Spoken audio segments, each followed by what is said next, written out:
بسم اللہ الرحمن الرحیم۔ پیارے دوستو، آج ہم آپ کو سنانے والے ہیں بہت ہی پیارا واقعہ۔ مجھ ناچیز کو دنیا شاداب رضا کے نام سے جانتی ہے۔ آج کی ویڈیو میں آپ کو فرعون اور حضرت موسیٰ علیہ السلام کا واقعہ سنانے والے ہیں۔ آپ ویڈیو میں بنے رہیے۔ آج ہم آپ کو تفصیل کے ساتھ بتائیں گے فرعون کی کیسے موت ہوئی اور حضرت موسیٰ علیہ السلام نے بنی اسرائیل کو فرعون کے چنگل سے کیسے نکالا۔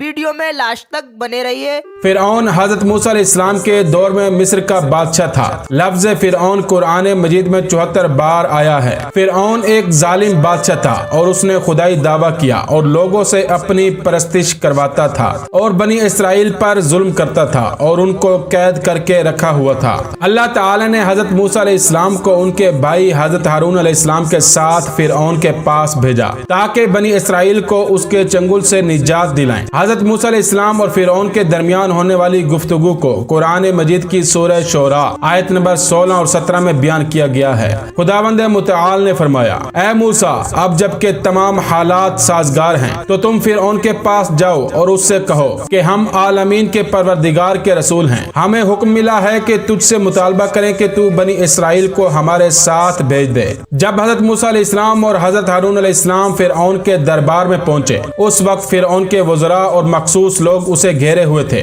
حضرت موسیٰ علیہ السلام نے فرعون کو خدا کا پیغام سنایا۔ اس مقام پر فرعون نے زبان کھولی اور شیطنت پر مبنی چند ایک جچے تلے جملے کہے جس سے حضرت موسیٰ علیہ السلام کی رسالت کی تکذیب کرنا مقصود تھا۔ فرعون حضرت موسیٰ علیہ السلام کی طرف منہ کر کے کہنے لگا، جس کو قرآن مجید کی سورہ شعراء آیت نمبر 18 میں بیان کیا گیا ہے۔ فرعون نے کہا، کیا بچپن میں ہم نے تجھے اپنے دامن محبت میں پروان نہیں چڑھایا؟ ہم نے تجھے دریائے نیل کی ٹھاٹے مارتی ہوئی خشمگین موجوں سے نجات دلائی، وگرنہ تیری زندگی خطرے میں تھی۔ تیرے لیے دائیوں کو بلایا اور ہم نے اولاد بنی اسرائیل کے قتل کر دینے کا جو قانون مقرر کر رکھا تھا اس سے تجھے معاف کر دیا اور امن و سکون اور ناز و نعمت میں تجھے پروان چڑھایا، اور اس کے بعد بھی تو نے اپنی زندگی کے کئی سال ہم میں گزارے۔ تو نے وہ اہم کام کیا ہے، فرعون کے حامی ایک قبطی کو قتل کیا ہے۔ تو ہماری نعمتوں سے انکار کر رہا ہے۔ تو کئی سالوں تک ہمارے دسترخوان پر پلتا رہا ہے۔ ہمارا نمک کھانے کے بعد نمک حلالی کا حق اس طرح ادا کر رہا ہے۔ اس قدر کفران نعمت کے بعد تو کس منہ سے نبوت کا دعویٰ کر رہا ہے؟ حقیقت میں فرعون اس طرح کی منطق سے حضرت موسیٰ علیہ السلام کی کردار کشی کر کے حضرت موسیٰ علیہ السلام کو خاموش کرنا چاہتا تھا۔ حضرت موسیٰ علیہ السلام نے فرعون کے تینوں اعتراضات کے جواب دینا شروع کیے۔ قرآن مجید کی سورہ شعراء آیت نمبر 20 میں ارشاد ہوتا ہے، حضرت موسیٰ علیہ السلام نے فرمایا، میں نے یہ کام اس وقت انجام دیا جبکہ میں بے خبر لوگوں میں سے تھا، یعنی میں نے جو اسے مکہ مارا تھا وہ اسے جان سے مار دینے کی غرض سے نہیں تھی بلکہ مظلوم کی حمایت کے طور پر تھا۔ میں تو نہیں سمجھتا تھا کہ اس طرح اس کی موت واقع ہو جائے گی۔ اس کے بعد حضرت موسیٰ علیہ السلام اس احسان کا جواب دیتے ہیں جو فرعون نے بچپن اور لڑکپن میں پرورش کی صورت میں ان پر کیا تھا۔ دو ٹوک انداز میں اعتراضات کی صورت میں فرماتے ہیں۔ قرآن مجید کی سورہ شعراء آیت نمبر 22 میں ارشاد ہوتا ہے، تو کیا جو احسان تو نے مجھ پر کیا ہے یہی ہے کہ تو بنی اسرائیل کو اپنا غلام بنا لے۔ حضرت موسیٰ علیہ السلام نے فرعون کو معجزات کر کے دکھائے لیکن فرعون پھر بھی ایمان نہ لے کر آیا۔ اس کے بعد فرعون پر خدا نے مختلف قسم کے عذاب بھی نازل کیے تھے۔ فرعون جب حضرت موسیٰ علیہ السلام کے معجزات دیکھ کر اور متعدد عذابوں میں مبتلا ہونے کے بعد شکست کھا بیٹھا تو اس نے خدائے موسیٰ کو معاذ اللہ مارنے کے لیے آمادہ ہوا اور اس نے ایک نہایت ہی بلند محل بنوایا جس میں دیگر ملازمین اور مزدوروں کے علاوہ 50,000 معمار کام کرتے تھے۔ ایک روایت میں ہے کہ وہ اتنا طویل تھا کہ اس پر چڑھنے کے لیے 1 سال کی مدت درکار ہوتی تھی۔ آرائش سولبی میں ہے کہ یہ محل 7 سال میں تیار ہوا تھا اور اتنا بلند تھا کہ جب سے دنیا قائم ہے اس سے بڑا محل کبھی نہیں بنایا گیا۔ جب وہ محل تیار ہو گیا تو فرعون تیر کمان لے کر اس خیال سے کہ آسمان نزدیک ہو گیا ہوگا اس محل پر چڑھا، مگر آسمان بالکل اتنا ہی دور معلوم ہوا جتنا زمین سے دور تھا۔ الغرض اس نے ایک تیر آسمان کی طرف پھینکا۔ خدا نے ایک فرشتے کو حکم دیا کہ اسے خون آلود کر دو، چنانچہ وہ تیر خون آلود پلٹا اور فرعون نے کہا کہ میں نے خدائے موسیٰ کو مار لیا۔ اس کے بعد حضرت جبرائیل علیہ السلام نے ایک پر مارا اور محل کے 3 ٹکڑے ہو کر مختلف ممالک کے عالم میں جا گرے اور بے شمار جانیں ضائع ہوئی۔ بالآخر جب فرعون ہر طرف سے اپنی خدائی کو کامیاب جواب بنانے سے مایوس ہو گیا تو حکم دیا کہ بنی اسرائیل کو قید سے رہا کر دیا جائے اور ان کے ساتھ سختی ختم کر دی جائے۔ چنانچہ سب قید سے رہا ہو گئے اور حضرت موسیٰ علیہ السلام کو ان کی نجات کے لیے پروگرام مرتب کرنے میں کامیابی نصیب ہوئی۔ متعدد عذابوں میں مبتلا ہونے کے بعد فرعون نے بنی اسرائیل کو قید و بند سے رہا تو کر دیا، لیکن ان کو کہیں باہر جانے کی اجازت نہ تھی۔ اس کا یہ خیال تھا کہ اگر یہ مصر سے چلے جائیں گے تو بہت سے ملکی نظام درہم برہم ہو جائیں گے اور ملک کی آباد کاری میں کافی کمی پیدا ہو جائے گی، کیونکہ تعداد لاکھوں کے حساب میں ہے اور بہت کافی ہے۔ لیکن رہائی کے بعد وہ ان لوگوں کو قیام مصر پر مجبور کر کے کامیاب نہ ہو سکا۔ مؤرخین کا بیان ہے کہ رہائی کے تھوڑے دنوں بعد حضرت موسیٰ علیہ السلام کو خدا نے ترک مصر کا حکم دیا۔ حضرت موسیٰ علیہ السلام نے اعیان و اشراف بنی اسرائیل کو طلب فرما کر ان کے سامنے وحی کے مضمون کو دہرایا اور کہا، تم لوگ مصر سے نکل چلنے کے لیے تیاری کرو، اور اس کے لیے 1 ماہ کی مدت معین کر دی۔ وہ لوگ اپنی عوام کو تیار کرتے رہے اور ساری تیاری پوری تیزی کے ساتھ ہوتی رہی، لیکن روانگی کا جب ارادہ کرتے تھے کوئی نہ کوئی رکاوٹ پیدا ہو جاتی تھی، یہاں تک کہ 1 ماہ کی مدت گزر گئی۔ حضرت موسیٰ علیہ السلام نے پھر ان لوگوں کو جمع کر کے ہدایت کی کہ روانگی میں جلدی سے کام لو۔ ان لوگوں نے کہا کہ ہم تو پوری جلدی سے کام کر رہے ہیں، لیکن ایک مشکل کی وجہ سے اب دیر ہو رہی ہے، ورنہ ہم تیار ہو چکے ہیں۔ بالآخر حضرت موسیٰ علیہ السلام نے ایک خفیہ اعلان کیا کہ فلاں مقام پر طلوع قمر کے فوراً بعد سب لوگ جمع ہو جائے۔ وہ سب اس مقام پر جمع ہو گئے جن کی تعداد 18,80,000 تھی۔ جب آدھی رات قریب تھی اور پوری آدھی رات کو وہاں سے روانہ ہو گئے۔ ایک روایت میں ہے کہ بنی اسرائیل اس دن کو جس دن انہیں آزادی ملی تھی یوم عید قرار دیتے ہیں۔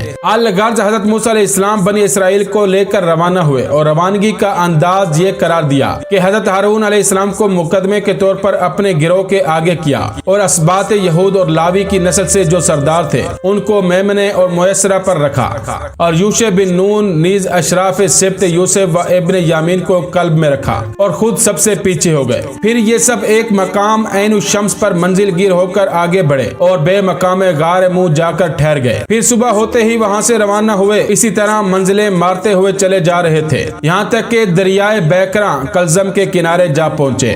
حضرت موسیٰ علیہ السلام آدھی رات کو چلے تھے۔ صبح کو فرعون اور فرعونیوں کو حضرت موسیٰ علیہ السلام اور جملے بنی اسرائیل کے چلے جانے کی اطلاع ملی، تو فرعون نے فوراً لشکر جمع کرنے کا حکم دیا اور پوری تیاری کے ساتھ پیچھا کرنے کا ارادہ کیا۔ ایک روایت کی بنا پر فرعون نے 24 لاکھ کا لشکر تیار کر لیا، جبکہ حضرت موسیٰ علیہ السلام کے پاس 6,70,000 نوجوان تھے اور ان کے پاس کوئی جنگ کا سامان نہ تھا۔ صبح کو جب فرعون روانہ ہونے والا تھا کہ ایک ہی دفعہ کپتیوں میں ایسی بیماری پیدا ہو گئی کہ تقریباً ہر گھر سے کنواری لڑکیاں اور عورتیں فوت ہو گئیں۔ فرعون والے ان کی تجہیز و تکفین میں مشغول ہو گئے، یہاں تک کہ سارا دن گزر گیا اور ساری رات ختم ہو گئی۔ پھر دوسرے دن صبح فرعون اور فرعونیوں نے حضرت موسیٰ علیہ السلام اور بنی اسرائیل کو تلاش کرنے کے لیے روانہ ہوئے اور صرف 6 گھنٹے میں حضرت موسیٰ علیہ السلام کے لشکر کے نزدیک پہنچ گئے۔ لشکر فرعون کا پہنچنا تھا کہ بنی اسرائیل میں فریاد اور واویلا کا شور مچ گیا۔ قرآن مجید کی سورہ شعراء آیت نمبر 61 میں ارشاد ہوتا ہے، جب دونوں گروہ کا آمنا سامنا ہوا تو حضرت موسیٰ علیہ السلام کے ساتھی کہنے لگے، اب تو ہم فرعون والوں کے نرگے میں آ گئے ہیں اور بچ نکلنے کی کوئی راہ نظر نہیں آتی۔ حضرت موسیٰ علیہ السلام نے فرمایا کہ گھبراؤ نہیں، خدا نے ہر قسم کی حفاظت کا وعدہ کیا ہے اور اس کا وعدہ غلط نہیں ہو سکتا۔ حضرت موسیٰ علیہ السلام ابھی ان لوگوں کو سمجھا ہی رہے تھے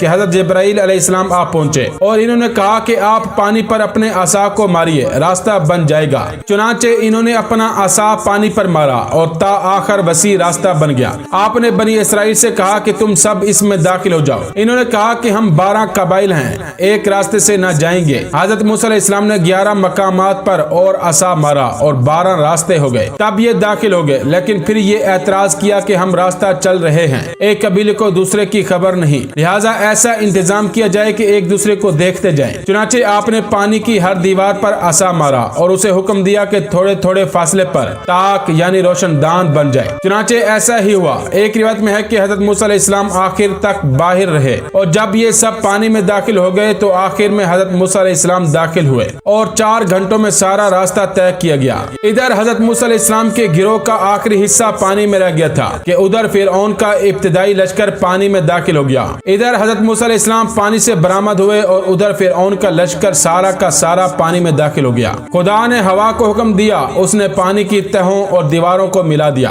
اور دریا بے دستور دریا بن گیا۔ اور سب فرعونی اور فرعون پانی میں ڈوب کر مر گئے۔ قرآن مجید کی سورہ شعراء آیت نمبر 66 میں ارشاد ہوتا ہے، پھر ہم نے دوسروں کو غرق کر دیا۔ ایک روایت میں ہے کہ مرتے وقت فرعون نے ایمان کا اظہار کیا، مگر چونکہ آخر وقت ایمان لانا مفید نہیں ہوتا، اس لیے اس کو بھی ایمان لانا فائدہ نہ پہنچا سکا۔ قرآن مجید کی سورہ یونس آیت نمبر 90 میں ارشاد ہوتا ہے، جب فرعون غوطے کھانے لگا تو اس نے کہا، میں ایمان لے آیا کہ اس کے سوا کوئی معبود نہیں کہ جس پر بنی اسرائیل ایمان لائے۔ اس کے جواب میں خداوند عالم نے اسے مخاطب کرتے ہوئے فرمایا، قرآن مجید کی سورہ یونس آیت نمبر 90 میں ارشاد ہوتا ہے، تو اب ایمان لایا ہے، حالانکہ اس سے پہلے تو نافرمانی اور طغیان کرنے والوں، زمین پر فساد کرنے والوں اور تباہ کاروں کی صف میں تھا۔ کتاب عیون اخبار رضا اور علل الشرائع میں ہے کہ حضرت امام رضا سے پوچھا گیا کہ جب کہ فرعون نے ایمان کا اظہار کر دیا تھا تو پھر خدا نے اسے غرق کیوں کر دیا؟ آپ نے ارشاد فرمایا،